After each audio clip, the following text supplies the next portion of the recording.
Olá, seja bem-vindo, seja bem-vinda. Iniciamos mais o Evangelho em Espírito e Verdade, pela Web Rádio Cristo Consolador, transmitindo através do YouTube e também do Facebook.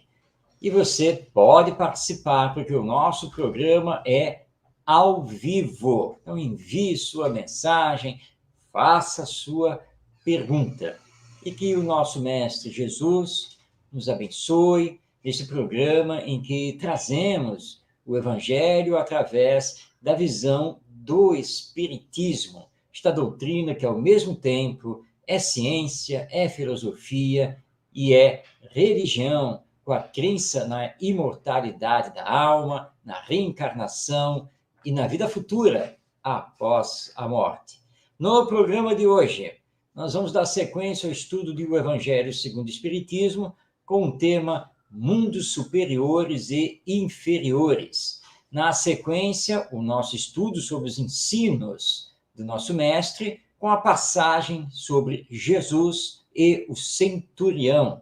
Também continuaremos a estudar a carta de Paulo aos Efésios. E hoje, a pedidos, nós vamos fazer uma nova abordagem sobre o versículo 1 do capítulo 4, quando Paulo se diz prisioneiro do Cristo. E no final, a palavra é sua, isso mesmo. No final, nós vamos aos comentários que temos recebido e também às perguntas acerca do Evangelho e do Espiritismo.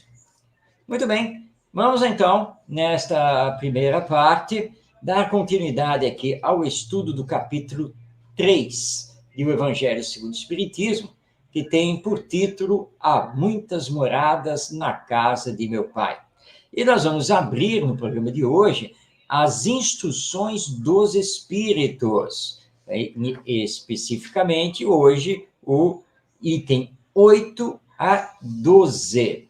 E nesses itens, Allan Kardec nos informa que apresenta um resumo do ensinamento de todos os espíritos superiores acerca deste tema, mundos superiores e inferiores. Para que possamos, então, fazer os comentários, vou passar a palavra a Allan Kardec. O texto dele é mais ou menos longo e vou ler apenas o início aqui do item 8, para termos uma ideia melhor. Muito bem. Nos diz, então, Allan Kardec não, nos dizem os espíritos superiores. A classificação de mundos inferiores e mundos superiores é antes relativa do que absoluta, pois um mundo é inferior ou superior em relação aos que se acham abaixo ou acima dele, na escala progressiva. Tomando a Terra como ponto de comparação, pode fazer-se uma ideia do estado de um mundo inferior, supondo os seus habitantes no grau evolutivo dos povos selvagens e das nações bárbaras que ainda se encontram em nosso planeta, como restos do seu estado primitivo. Nos mundos mais atrasados, os homens são, de certo modo, rudimentares. Possuem a forma humana, mas sem nenhuma beleza. Seus instintos não são temperados por nenhum sentimento de delicadeza ou benevolência, nem pelas noções do justo e do injusto. A força bruta é sua única lei. Sem indústrias, sem invenções, dedicam sua vida à conquista de alimentos. Não obstante, Deus não abandona nenhuma de suas criaturas. No fundo tenebroso dessas inteligências encontra-se, latente, a vaga intuição de um ser supremo, mais ou menos desenvolvida. Esse instinto é suficiente para que uns se tornem superiores aos outros, preparando-se para a eclosão de uma vida mais plena, porque eles não são criaturas degradadas, mas crianças que crescem. Entre esses graus inferiores e mais elevados, há inumeráveis degraus, e entre os espíritos puros, desmaterializados e resplandecentes de glória, é difícil reconhecer os que animaram os seres primitivos. Da mesma maneira que, no homem adulto, é difícil reconhecer o antigo embrião. Muito bem, esse é o item 8 do capítulo 3 do Evangelho segundo o Espiritismo, as instruções dos espíritos sobre os mundos superiores e inferiores. Primeira coisa que nos chama a atenção, logo no início, no seu primeiro parágrafo, é a informação que essa classificação é muito relativa. Depende dos termos de comparação que estamos fazendo com outros mundos. Então, hoje, o planeta Terra, como todos nós espíritas sabemos, é um mundo de expiações e provas. É um mundo superior a um mundo que ainda esteja na condição de mundo primitivo, mas é inferior a um mundo que já esteja na condição de mundo de regeneração. O mundo de regeneração, que é superior ao nosso mundo, é inferior a um mundo que já esteja na categoria de um mundo feliz. E assim por diante. Então, tudo é relativo. A classificação dos mundos, ela acontece através da classificação das suas respectivas humanidades. Ou seja, é sempre de acordo com o estágio evolutivo em que aquela humanidade se encontra. E aí você tem o mundo primitivo, mundo de expiação e provas, mundo de regeneração, mundo feliz, mundo celestial.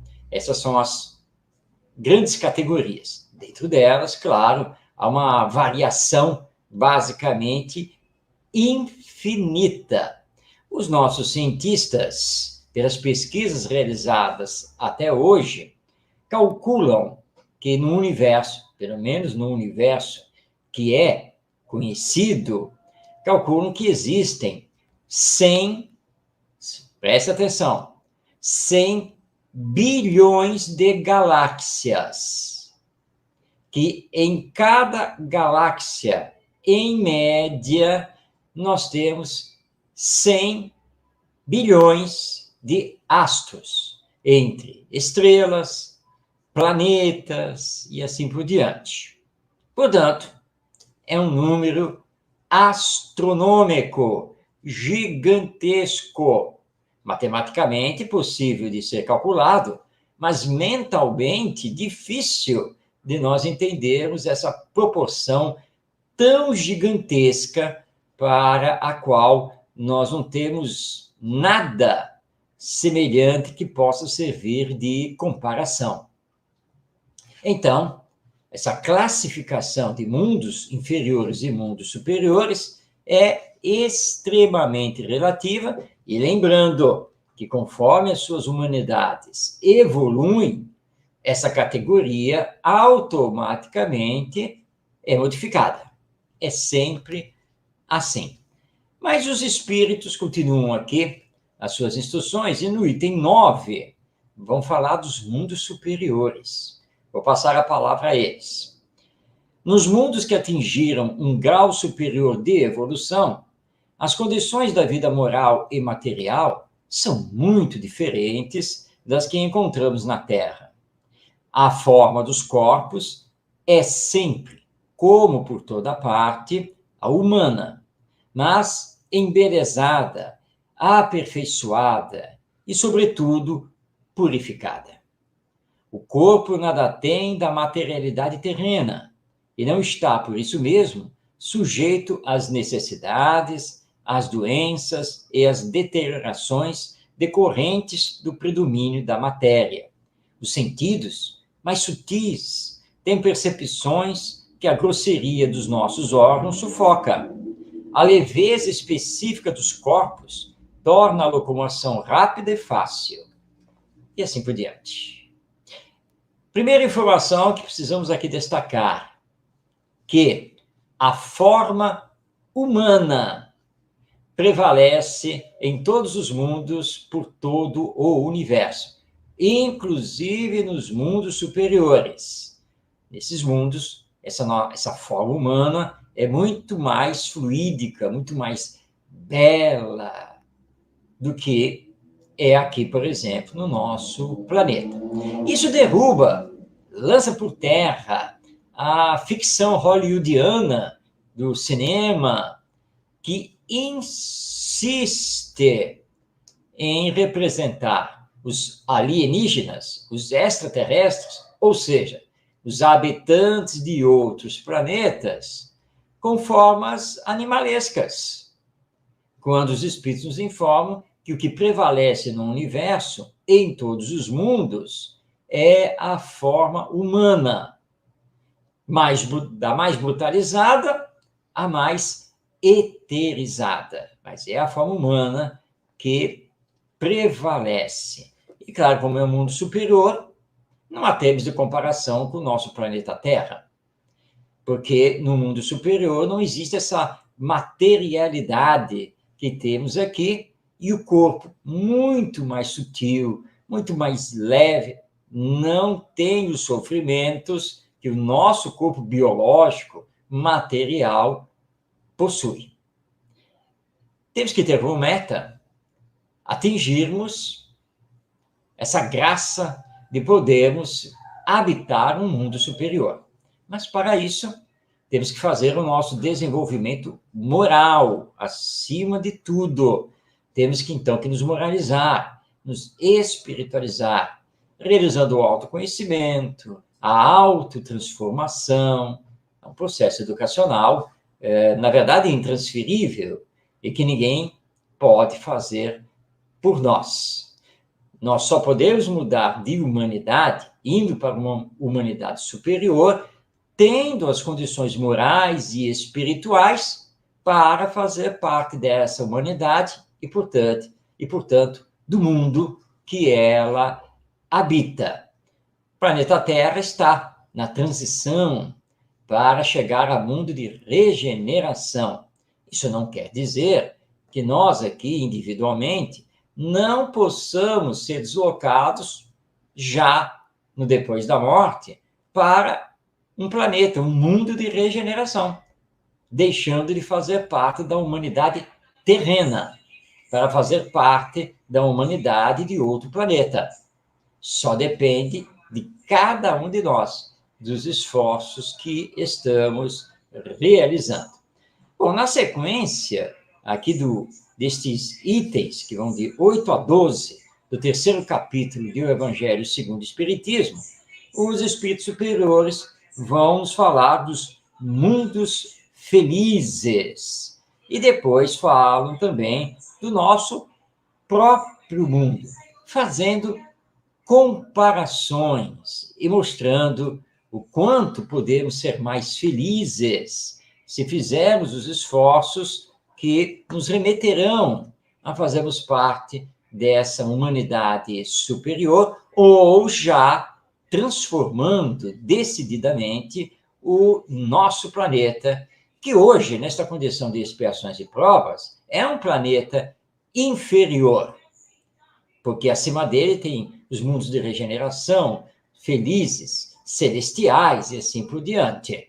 Mas estamos na caminhada, nós podemos acelerar esses nossos passos. Só depende de nós. Na sequência aqui do Evangelho segundo o Espiritismo, ainda dando continuidade às instruções dos Espíritos, no capítulo 3, nós vamos ver no próximo programa uma mensagem do Espírito Santo Agostinho sobre os mundos de expiações e provas. O nosso mundo. Ou seja, vamos falar de nós mesmos, da humanidade terrena, do nosso planeta Terra. Mas isso é para a semana que vem. Então, anote aí na sua agenda. Não esqueça, próxima quinta-feira, às 5 da tarde, aqui, pela Web Rádio Cristo Consolador, que, aliás, está fazendo aniversário, 2 anos no ar da Web Rádio Cristo Consolador. Parabéns a todos que estão fazendo aqui a emissora através da internet. Não apenas os seus responsáveis, mas também todos os programadores e apresentadores. Acompanhe a programação da Web Rádio Cristo Consolador no seu canal no YouTube. Lá você tem acesso à playlist de todos os programas e vai ficar por dentro, claro, do Espiritismo e sua aplicação na vida. Muito bem, iniciamos o segundo bloco agora do programa e hoje nós vamos trazer um ensino de Jesus que foi anotado pelo discípulo Mateus, no capítulo 8, versículos 5 a 13 do seu Evangelho. Na verdade, não é exatamente um ensino de Jesus, é um diálogo que Jesus faz com um personagem e, através desse diálogo, é que ele fecha, dando, então, para todos nós um ensino. Bom, eu estou aqui, então, falando da famosa passagem de Jesus e o centurião. Se você não conhece a passagem, vai conhecer agora. Se você ainda não está recordando muito bem dela, agora é a oportunidade de fazer a recordação.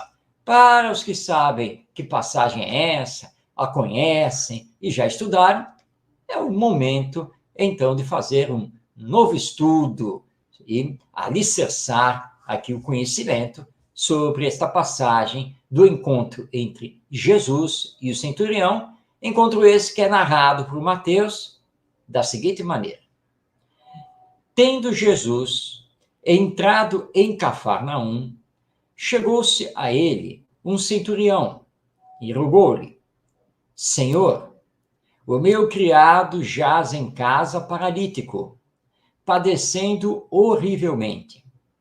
Disse-lhe: Eu irei curá-lo. Mas o centurião respondeu: Senhor, eu não sou digno de que entres em minha casa, mas dize somente uma palavra, e o meu criado há de sarar. Porque também eu sou homem sujeito à autoridade, e tenho soldados às minhas ordens. E digo a um: vai ali, e ele vai. A outro: vem cá, e ele vem. E ao meu servo: faze isto, e ele o faz. E Jesus, ouvindo isto, admirou-se e disse aos que o acompanhavam: Em verdade vos afirmo que nem mesmo em Israel encontrei tamanha fé. E digo-vos que muitos virão do Oriente e do Ocidente, e hão de sentar-se com Abraão, Isaque e Jacó no reino dos céus. Mas os filhos deste reino serão lançados nas trevas exteriores. Ali haverá choro e ranger de dentes.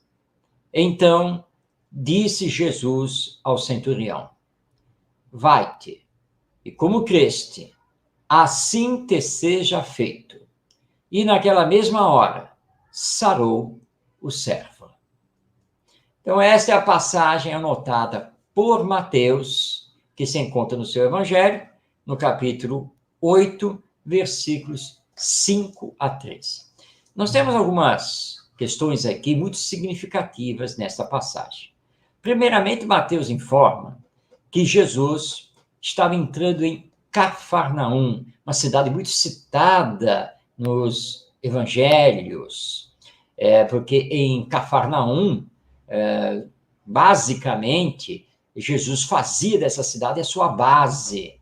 Era uma cidade litorânea, uma cidade que fazia também, estava junto à foz do Rio Jordão, e onde Simão Pedro e demais discípulos trabalhavam como pescadores. Então, várias vezes nós encontramos Jesus em Cafarnaum.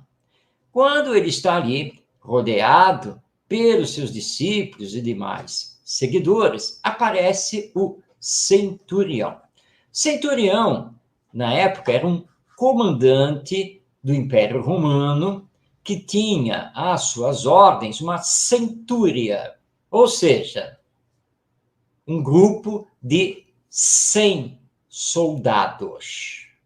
Para a época, a cidade possuir uma centúria e ter um centurião no comando mostrava a importância dessa cidade. E Cafarnaum realmente era uma espécie de entreposto comercial naquela região da Palestina.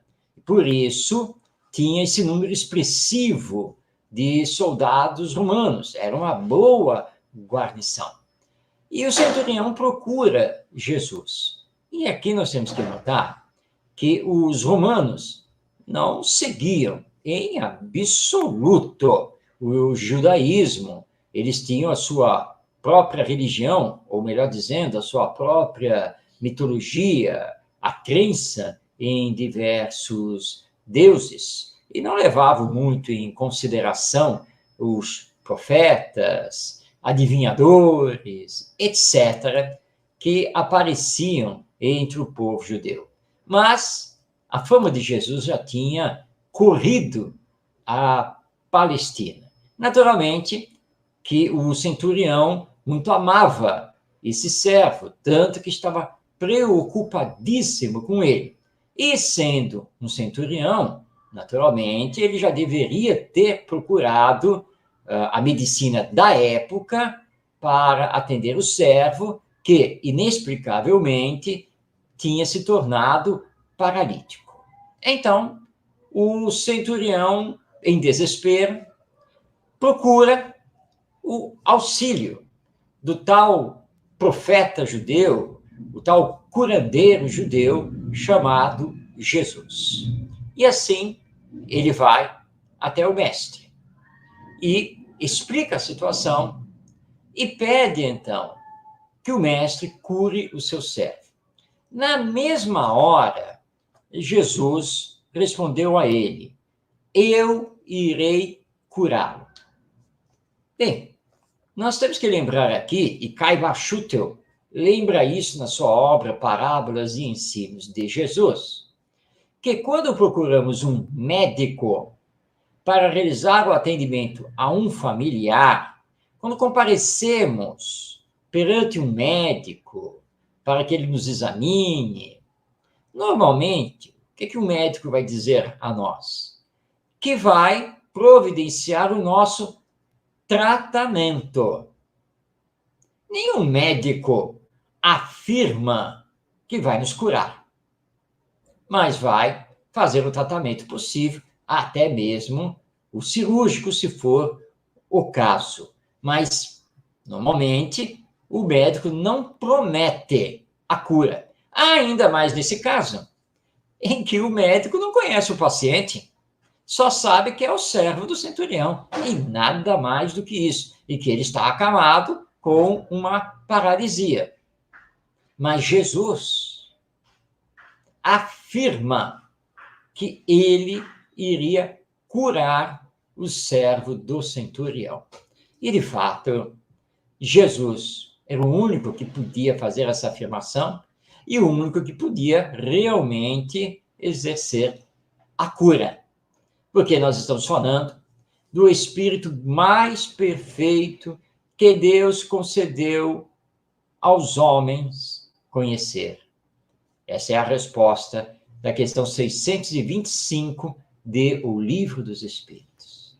O Espírito mais perfeito que já esteve aqui na Terra. O Espírito que estava em comunhão direta com Deus. Espírito perfeito, um Espírito puro, que tinha, portanto, todo o domínio da lei divina, do magnetismo, dos fluidos e assim por diante. Por isso ele podia dizer ao centurião: eu vou curar o seu servo. Mas o centurião diz a Jesus: não, não, não, eu não quero que você vá até a minha casa, porque eu não sou digno de lhe receber.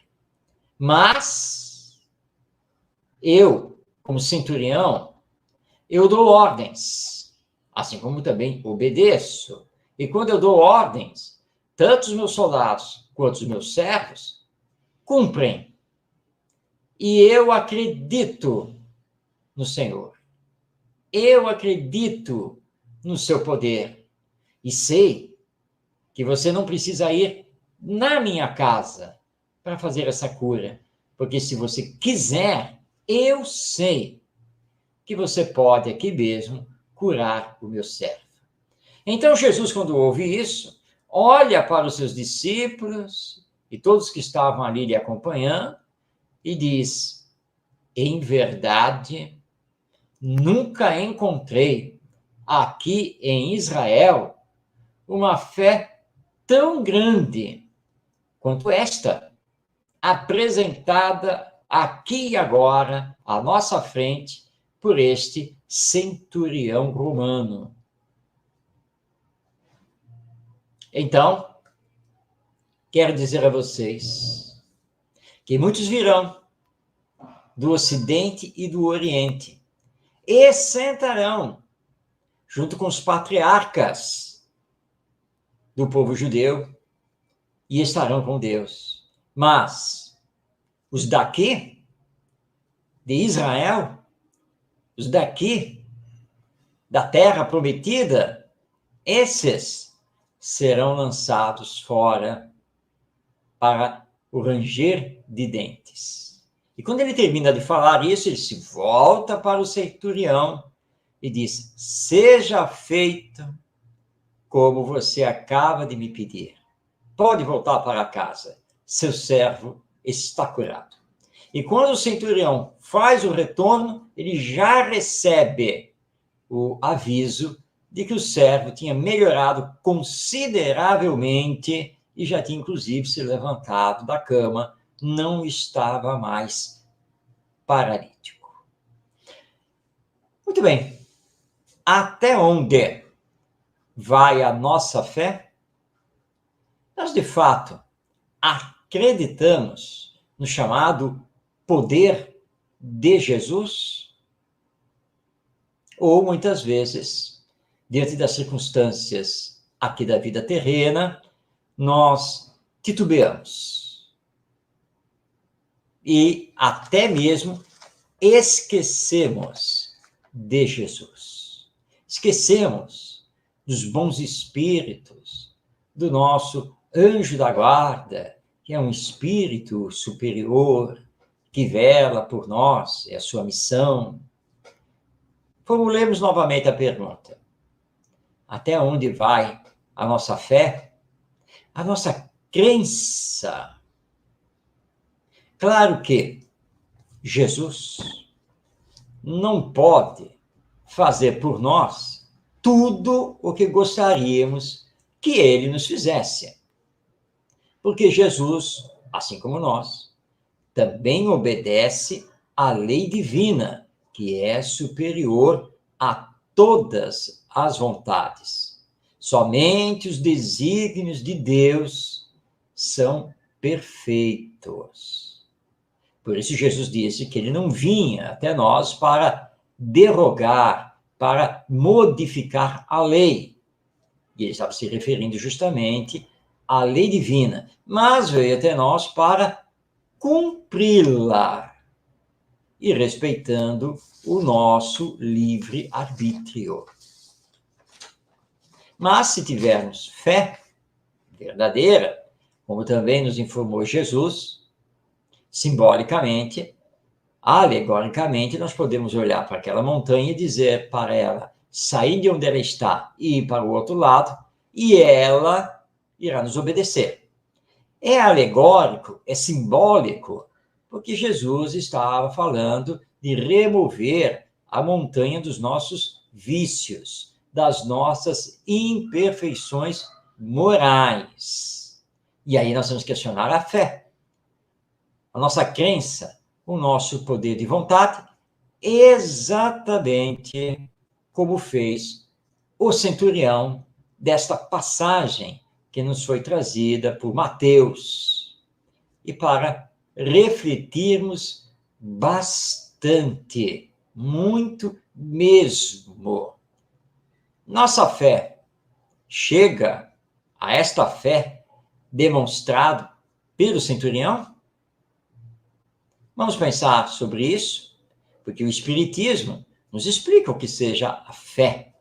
O Espiritismo faz com que compreendamos a superioridade de Jesus e o seu poder. Mas estamos, de fato, aplicando isso no nosso dia a dia?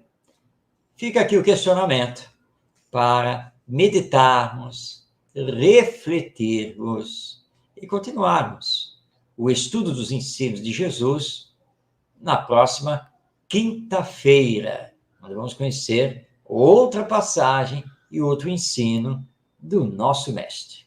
Porque agora está na hora de passarmos a palavra a Paulo de Tarso, este grande apóstolo do Evangelho, e que deixou para a posteridade inúmeras cartas dirigidas às primeiras comunidades cristãs, às comunidades da Galícia, de Tessalônica, de Corinto, de Éfeso, e assim por diante. E nós estamos aqui estudando justamente essas cartas. Já estudamos a carta aos Romanos, a carta aos Gálatas, hoje estamos estudando a carta aos Efésios. E recebi um pedido para repetir o estudo que foi feito no último programa, mas, obviamente, com uma nova abordagem, porque eu trouxe, no programa passado, aquela passagem em que Paulo diz aos Efésios que ele é um prisioneiro no Senhor. Ele é um prisioneiro do Cristo. E essa é uma passagem que chama muito a atenção. Ela compõe o primeiro versículo do capítulo 4 da carta aos Efésios. Vamos recordar, então, na inteireza, esse versículo, que é o seguinte: exorto-vos, pois, eu, o prisioneiro no Senhor, a andardes de modo digno da vocação a que fostes chamados. Então, esse é o versículo 1 do capítulo 4 da carta aos Efésios. Ele inicia fazendo uma exortação, dizendo: eu exorto a vocês, eu que sou o prisioneiro do Cristo. Muito bem, vamos fazer um ponto aí para conversarmos sobre essa questão de Paulo se dizer um prisioneiro do Cristo, um prisioneiro no Senhor. Alguns estudiosos não espíritas consideram, não espíritas, não católicos, consideram que esta fala de Paulo mostraria ainda a arrogância do velho Saulo de Tarso, doutor da lei judaica, ao se proclamar que ele estava com o Cristo, que estava preso ao Cristo, ou seja, somente ele representaria efetivamente o Cristo aqui na Terra. Mas esses pesquisadores estão equivocados, porque eles não têm a visão espiritualista do cristianismo que nós espíritas possuímos. Neste caso, não se trata de arrogância, não se trata de orgulho por parte de Paulo. Bem pelo contrário, porque desde o famoso encontro com Jesus na estrada de Damasco, ele havia se entregue às lições do Evangelho. e uma entrega de corpo e alma. E passou os primeiros 6 anos após esse encontro trabalhando consigo mesmo para transformar o doutor da lei num apóstolo do evangelho. Tarefa essa que requeria humildade, fraternidade. Portanto, quando Paulo escreve aos Efésios para dizer que ele estava prisioneiro no Senhor, não era nem orgulho, não era vaidade, não era arrogância. Era a constatação de um fato. Ele vivia totalmente pelo Evangelho, obedecendo às instruções que ele recebia diretamente do Cristo. E disso nós temos várias passagens do Atos dos Apóstolos e narrativas do próprio Paulo nas suas cartas, que mostram que mais de uma vez ele recebeu instruções diretas de Jesus para continuar o seu apostolado. Fazendo essa constatação e se dando como exemplo, Paulo, então, diz à comunidade cristã da cidade de Éfeso para que todos eles, adeptos do Evangelho, se esforçassem a andar ou viver de modo digno da vocação a que Jesus os havia chamado. Assim como Paulo obedecia a um chamado de Jesus, ele estava dizendo aos Efésios que eles que formavam aquela comunidade cristã em Éfeso também obedeciam a um chamado de Jesus, como representantes do Evangelho naquela cidade e região da Ásia.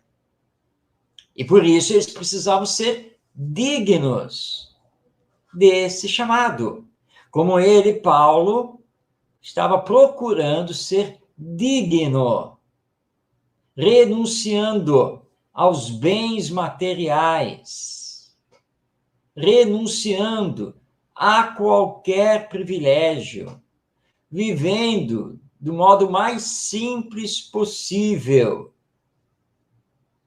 tentando ser, portanto, exemplo dos próprios ensinos de Jesus que compõem o Evangelho. Nós espíritas, que somos também cristãos, porque, querendo ou não, nós temos que reconhecer que o espiritismo tem por base os ensinos morais de Jesus. Nós espíritas não podemos alegar ignorância quanto aos ensinos do nosso mestre e de que nós, espíritas, também fomos chamados por Jesus, para que na época atual possamos reviver o Evangelho. E só vamos reviver o Evangelho, de fato, nas nossas ações, e não simplesmente no estudo teórico.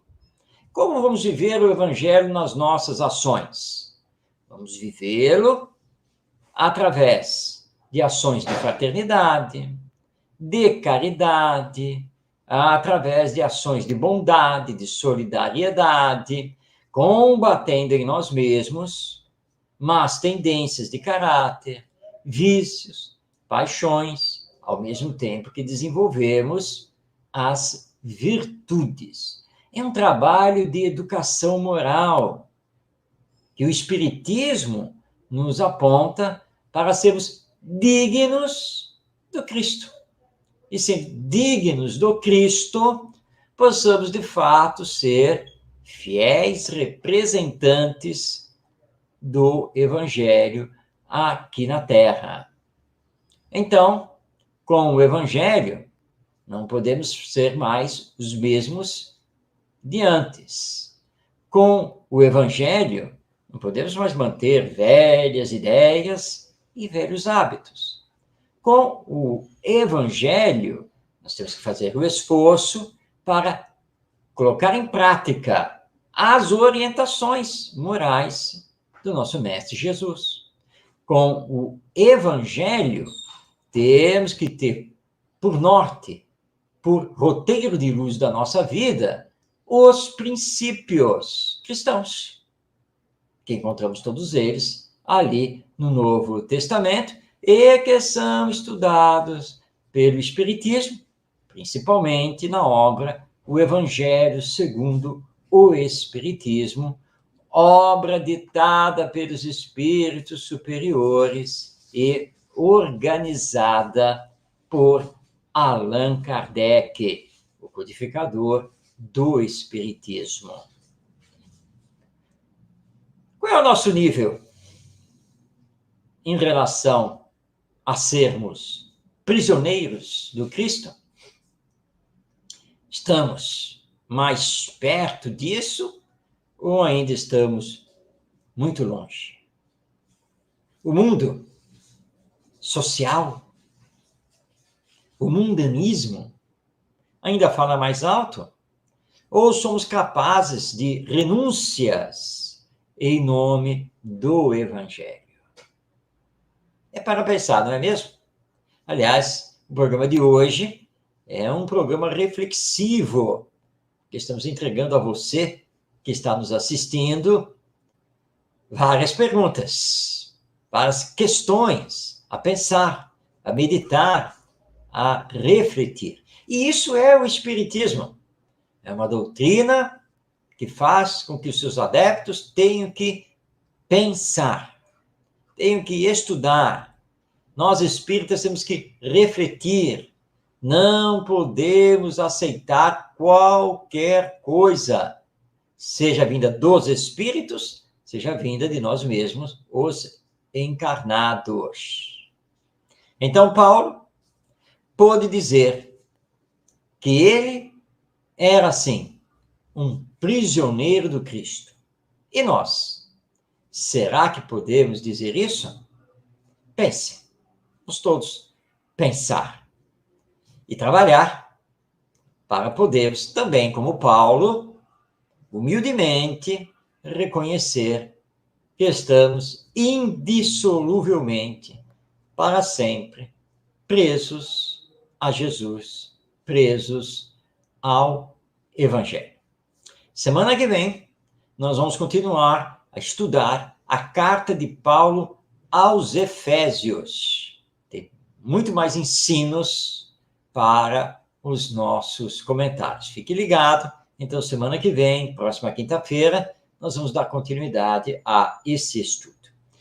Mas estamos chegando já nos minutos finais do programa. É o quarto e último bloco. Nós temos 4 blocos no programa, não sei se você já reparou. O primeiro bloco, onde nós estudamos o Evangelho segundo o Espiritismo.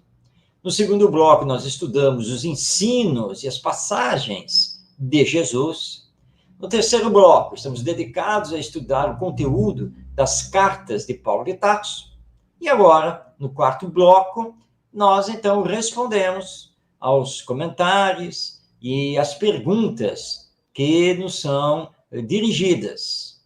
E hoje, então, nós vamos aqui responder uma pergunta que foi formulada pela Vera Regina, que é da cidade do Rio de Janeiro, de onde, aliás, estamos transmitindo o programa O Evangelho em Espírito e Verdade. E não esqueça, nosso programa vai ao ar, ao vivo, toda quinta-feira, às 5 da tarde.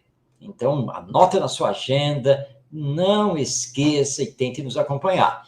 Mas se este horário, esse dia e horário, impossibilita que você possa fazer sua participação ao vivo, não se preocupe, porque o vídeo, a gravação do nosso programa fica disponível no canal da Web Rádio Cristo Consolador no YouTube.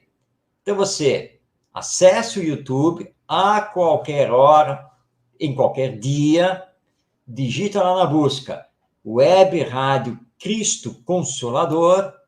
Vai abrir, então, o canal da Web Rádio, e aí você vai lá nas playlists e vai encontrar a playlist do nosso programa, o Evangelho em Espírito e Verdade. E aí você poderá assistir e reassistir quantas vezes desejar, não apenas o programa de hoje, mas todos os programas que já foram ao ar. Bem, voltando então aqui, cedendo a palavra à nossa Vera Regina, ela nos faz a seguinte pergunta: por que Pedro negou Jesus 3 vezes e, mesmo assim, não foi afastado do apostolado cristão? Bom, esta é uma passagem também muito conhecida de todos os cristãos, a passagem da negação de Pedro antes do galo cantar ao amanhecer. Negação essa que foi informada por Jesus ao próprio Simão Pedro, que naquela noite, que é a noite da prisão de Jesus, que ele, Pedro, iria negar ao mestre 3 vezes antes do galo cantar. Pedro, naturalmente, redarguiu, retrucou e disse a Jesus que ele, Pedro, jamais negaria o mestre. Mas aí, na sequência, acontece a prisão de Jesus. Ele é levado primeiramente à casa do sumo sacerdote Caifás, onde ele passa como prisioneiro aquela madrugada, para no dia seguinte ser levado a julgamento no Sinédrio. E então Pedro tenta se aproximar de Jesus e adentra ao pátio da casa de Caifás, o sumo sacerdote, onde uma multidão também ali estava presente, acompanhando os acontecimentos e aguardando o dia raiar, amanhecer, para então poder seguir junto com os sacerdotes e assistir o julgamento de Jesus. Pedro é o único discípulo do mestre que comparece no pátio da casa do sumo sacerdote. Quando ele ali está, algumas pessoas o reconheceram e indagam se ele também não era discípulo do tal Jesus que estava preso. E Pedro imediatamente diz que não, que ele não tinha nada a ver com esse Jesus.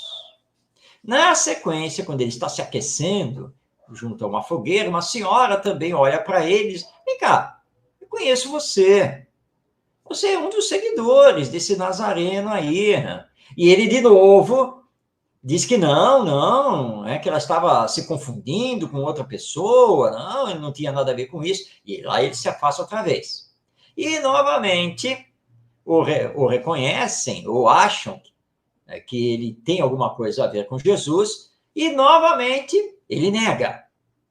E quando ele termina de fazer essa terceira negação, ele ouve o galo cantar, porque o dia estava amanhecendo. E aí ele se dá conta de que, de fato, antes do galo cantar, ele tinha negado Jesus 3 vezes. Porque ele não foi afastado do serviço apostólico do Evangelho pelos demais discípulos. Porque nós temos que entender o contexto daquele momento. Jesus não negou, Pedro, melhor dizendo, não negou Jesus porque não acreditasse no mestre, porque não tivesse fé do mestre. Não. Ele negou para preservar a própria vida e poder acompanhar o que ia acontecer com Jesus. E caso Jesus fosse levado à morte, como de fato aconteceu, que ele pudesse estar vivo para dar continuidade à obra do Evangelho, junto com os demais discípulos. Muitas pessoas questionam os discípulos de Jesus, dizendo que eles se acovardaram. Foram todos covardes quando Jesus foi preso, porque eles não defenderam Jesus em nenhum momento. Não apareceram nem no Sinédrio, nem no palácio do governador romano, e acompanharam de longe todo o processo, toda a procissão da crucificação. Mas eles não foram covardes. Entendamos que se eles, de fato, aparecessem e tentassem fazer a defesa de Jesus, todos seriam rapidamente presos e, com certeza, seriam levados ao açoite, seriam torturados. E aí nós teríamos um problema seríssimo para a continuidade do evangelho no mundo. Portanto, eles não foram covardes, mas entenderam que eles eram o lado fraco da corda. Eles não tinham nenhum poder, que havia toda uma maquinação feita pelos doutores da lei, os sacerdotes, e que no auge ainda levaram o caso ao governador romano e politicamente tudo fizeram com o seu poder para que Jesus fosse condenado à morte. Eles eram pessoas comuns do povo, não tinham nenhum poder, não tinham amizades poderosas no meio dos rabinos, nada disso. Portanto, eles entenderam que naquele momento só podiam acompanhar e orar, porque de fato eles nada tinham a fazer para tentar salvar Jesus. E o próprio mestre já tinha dito que as profecias, que as antigas escrituras que falavam da sua morte, elas tinham que ser cumpridas, porque esse era o desígnio de Deus. Depois, Pedro vai se revelar o grande apóstolo de Jesus, o mediador dos conflitos entre os adeptos do Evangelho. E no final da sua vida, ele também vai ser preso pelos romanos, lá na cidade de Roma, e vai ser levado à crucificação. Então, precisamos entender sempre o contexto da época, o contexto do acontecimento, para entendermos, então, o porquê desta e daquela ação dos personagens ali envolvidos. Bem, chegamos ao final de mais uma edição do programa O Evangelho em Espírito e Verdade. Mas vamos deixar aqui o convite a você para estar conosco na próxima quinta-feira. Não esqueça, nosso programa vai ao ar toda quinta-feira, às 5 da tarde. Um grande abraço a você, paz na sua vida e que Jesus nos abençoe. Até semana que vem.